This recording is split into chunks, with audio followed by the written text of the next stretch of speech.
plus tôt, l'aviation israélienne avait largué des prospectus sur Gaza pour prévenir la population que ces frappes viseraient des cibles du Hamas.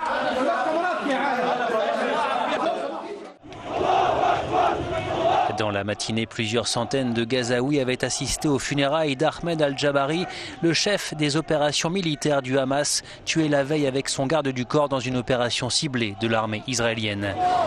Après cette attaque, le gouvernement du Hamas s'est dit prêt à l'escalade. Les attaques d'Israël visent à briser la résistance palestinienne et la volonté du peuple de Gaza. Mais ces crimes n'atteindront pas leur objectif. La résistance est en mesure de protéger le peuple palestinien et de donner à l'ennemi une leçon pour qu'il ne recommence plus.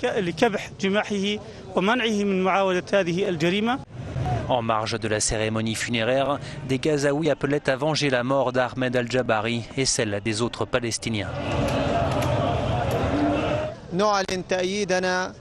Nous soutenons totalement les combattants palestiniens. Nous appelons nos frères moudjahidines à frapper les sionistes avec toute leur force.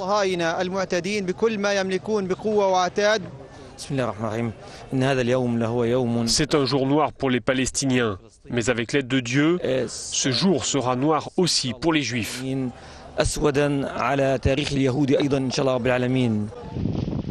Le Hamas a rejeté pour l'instant toute discussion de trêve avec Israël. Il poursuivait jeudi ses tirs de roquettes.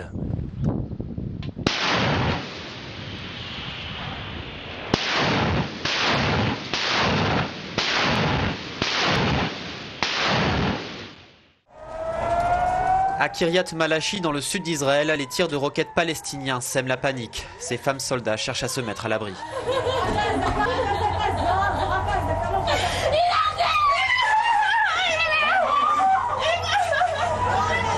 Les Israéliens peuvent compter sur leur système de défense antimissile appelé Dôme de fer, cependant il n'est pas infaillible. Ce matin, une roquette tirée depuis la bande de Gaza a atteint cet immeuble de 4 étages, tuant 3 personnes. Ce sont les premières victimes côté israélien depuis le début des frappes contre Gaza. D'habitude, les tirs de roquettes palestiniens s'écrasent dans le désert sans faire de victimes.